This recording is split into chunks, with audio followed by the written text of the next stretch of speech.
Si le mal demeure chaque jour davantage le sujet de vastes préoccupations métaphysiques, il constitue d'abord dans notre monde une réalité active, douloureusement active, triste réalité dont les médias nous abreuvent quotidiennement comme autant d'atteintes à la dignité de la personne, à l'équilibre d'une société, à l'harmonie de l'humanité.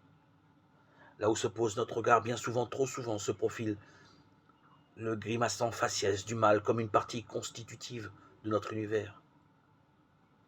Dieu existe, mais chacun peut constater, le mal existe, nous le rencontrons chaque jour aussi.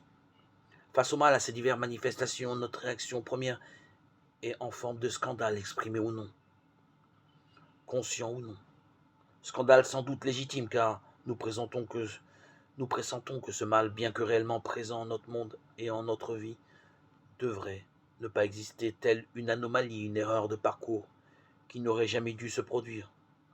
On le comparerait volontiers à un corps étranger qu'un organisme ne peut ni rejeter ni absorber, mais seulement subir. Le mal demeure et avec lui son large cortège de scandales.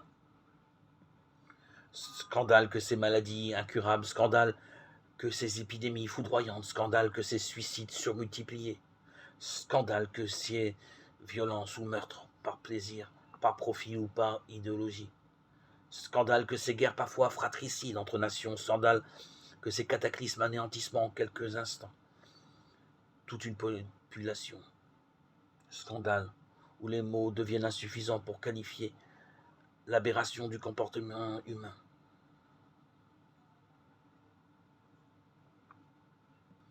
Dans son livre « Les 36 preuves de l'existence du diable », Froissart en cite une en un nom, un seul, Auschwitz, sans commentaire. Et sur la scène du théâtre du scandale, nous ne sommes pas que spectateurs, il nous arrive malheureusement d'être acteurs. Il y a notre mal, celui connu ou ignoré que nous avons subi dans notre vie et qui ne nous a jamais laissés totalement indemnes.